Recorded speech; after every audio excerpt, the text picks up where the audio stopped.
आज जो सदन अडजर्न हुआ, इसकी वजह क्या थी मुझे तो मालूम नहीं था। हमने तो 267 के तहत अदानी का मुद्दा उठाया था। अदानी समूह पर करप्शन, ब्राइबरी और फाइनेंशियल इरेगुलरिटीज के गंभीर आरोप है। उसके बारे में हम सदन के सामने रखना चाहते थे और 2030 करोड़ के नजदीक रिश्वत दी गई। जनता के पैसे का इस्तेमाल रिश्वत के लिए दिया गया। इसके बारे में हम उनको, चेयरमैन साहब को भी समझाना चाहते थे और पार्लियामेंट के में जो भी उनके मंत्रीज हैं और प्रधानमंत्री भी अगर आते तो ठीक था, उनको हम ये मुद्दे उनके सामने रखने वाले थे। लेकिन उनके इस रिश्वत का रिकॉर्ड भी अदानी ग्रुप के जो चेयरमैन है, सीईओज है, उन्होंने तो इसका रिकॉर्ड भी रखा है, किसको किस रेट पर पैसे दिए गए और कितने पैसे दिए गए।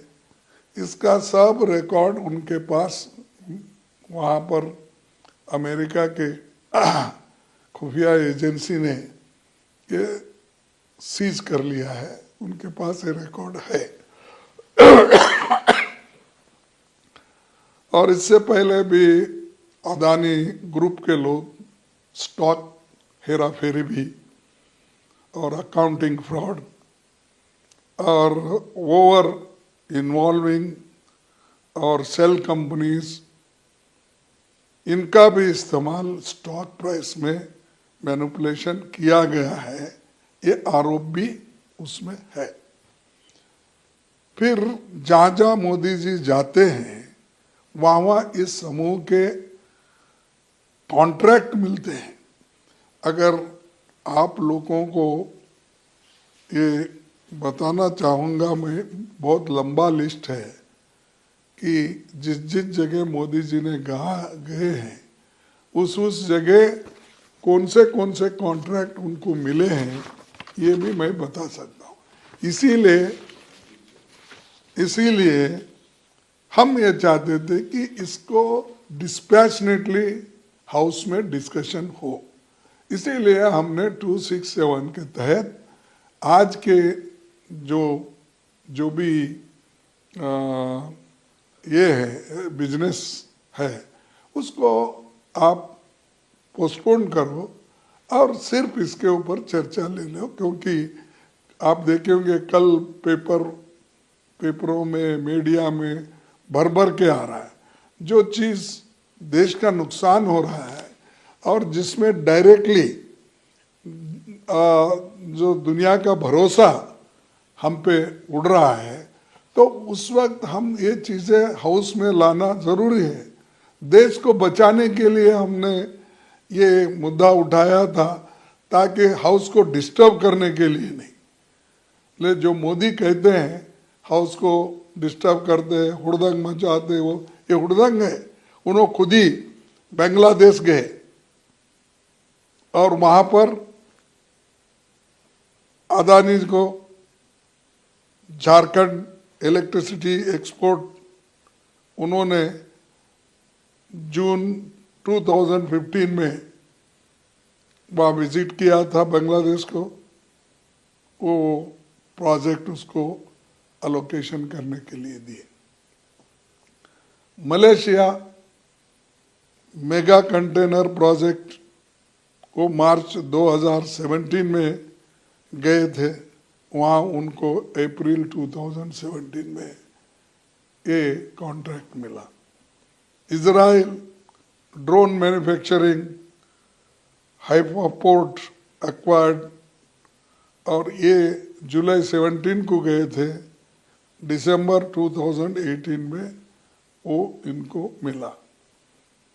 और सिंगापुर गए प्राइम मिनिस्टर, वहाँ investment of 1000 crore in Adani port by state owned Singapore investment firm. ये उनका विजिट हुआ 2018 में और जून में 2018 वहाँ पर उनको कॉन्ट्रैक्ट मिला। इसी ढंग से श्रीलंका कंटेनर टर्मिनल पोर्ट 2020 को गए, प्राइम मिनिस्टर विजिट किए, वो 2020 को उनको कॉन्ट्रैक्ट मिला अदानी ग्रुप को। नेपाल गए, take over of 2 international airport, वो जून 2013 में ये गए और ये ऑनगोइंग प्रोसेस चल रहा है। तंजानिया 30 साल की एग्रीमेंट और कंटेनर टर्मिनल ऑपरेशन का है। ये अक्टूबर 2023 को हुआ, लेकिन विजिट हुआ उनका मई 2024 में ये भी हुआ। कीनिया में मेन इंटरनेशनल एयरपोर्ट दिसंबर 2023 में हुआ और मार्च 2024 9 प्रोजेक्ट स्टैंड्स कैंसल्ड। उसमें गड़बड़ी है, इसीलिए कीनिया के प्रेसिडेंट ने इसको कैंसल कर दिया वहाँ के लोकल लोगों के डिमांड से। देखिए, ये बाहर के लोग आकर हमारे देश को लूट रहे हैं, इसीलिए इस फर्म का बदनामी हो गया है। इसीलिए हम नहीं चाहते कि ये हैंडओवर उनको करे, तो वो भी हो गया। लेकिन प्राइम मिनिस्टर दिसंबर 2023 में गए थे वहाँ।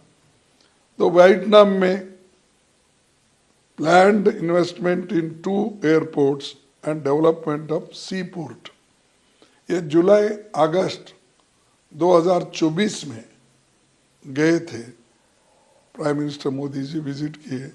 ये चल रहा है काम, ऑनगोइंग। उसी के साथ Greece acquire stakes in 3 Greek ports। तो ये 3 पोर्ट एक्वायर करने के लिए उन्होंने बात चल रहा है। अगस्त 2023 में उन्होंने वहाँ विजिट किया और ये प्लान्स टू एक्वायर पोर्ट्स ये चल रहा है।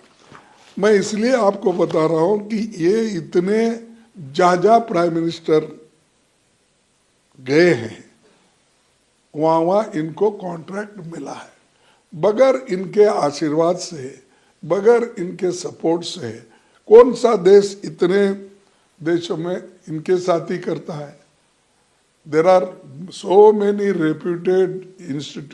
Reputed companies, investors in India, सब छोड़ के इनको, और वो कहाँ पहले जाते हैं, इनसे पहले वहाँ पर ये सब होता है।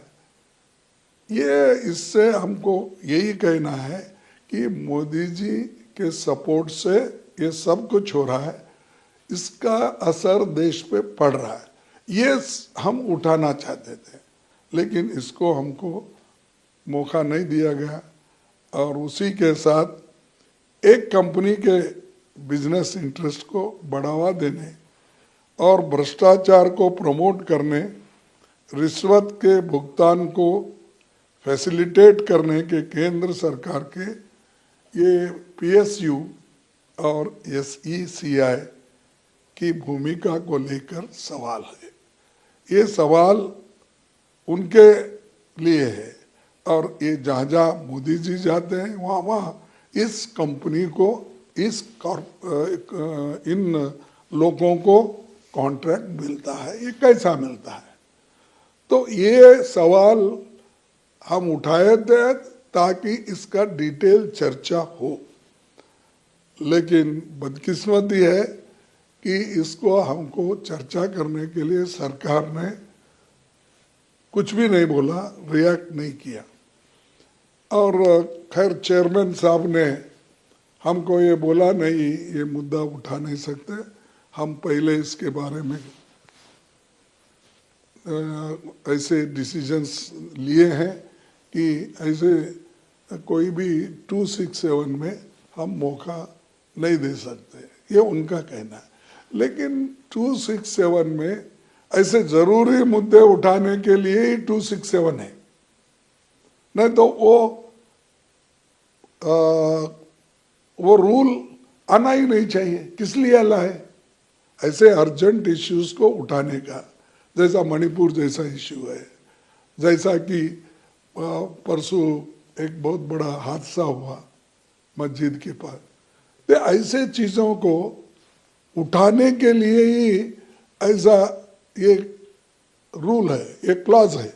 देयरफॉर हम ये चाहते हैं कि इनको उठाने के लिए हमको मौका देना चाहिए, और हम ये चाहते हैं कि इसको जॉइंट पार्लियामेंट्री कमेटी जेपीसी गठित किया जाए, और जेपीसी में सब मालूम होता, खुला होता, उसमें हम सारे फाइल्स मंगा सकते हैं, सारे लोग, और उसमें उनके पार्टी के लोग ज़्यादा रहते हैं, हमारे लोग रहते हैं, दूसरे पार्टी के लोग रहते हैं, हर एक को रिप्रेजेंटेशन उसमें मिलता है। और वो मिलने के बाद जो दूध का दूध पानी का पानी हो जाएगा। इसीलिए हमारी डिमांड है कि जेपीसी गठित करो, सच्चाई बाहर आने दो, और मोदी जी जो ऐसे बाहर बोलते हैं वो उसके बजाय अपनी छवि ठीक कर लो। इंटरनेशनल में जाकर बड़े बड़े बातें करते हो और अपोजिशन को टारगेट करते हो कि अपोजिशन के लोग उनकी छवि कर रहे हैं। छवि तो आप खराब कर रहे हैं, बिजनेसमैन को लेकर फिर रहे हो, उनको ठेकेदारी दिला रहे हो, और इसकी FIR ये सब इनके ऊपर हुआ, करप्शन चार्जेस लगे, कहाँ? अमेरिका कंपनीज ये बोल रहे हैं। तो ये जो चीज़ें हैं इसको डिटेल डिस्कस होना, इसीलिए हमने उठाया था, तो हमको चांस नहीं मिला। लेकिन हम चाहते हैं कि जॉइंट पार्लियामेंट्री कमेटी इसको बनाना चाहिए, और रिश्वत इन्होंने कितना दिया और क्यों, और प्राइम मिनिस्टर जो बाहर गए, जाते वक्त इन्हीं को क्यों लेके गए, या इनसे पहले आकर हर चीज़ इनको कैसा मिल रहा है, यही हम बोलना चाहते हैं।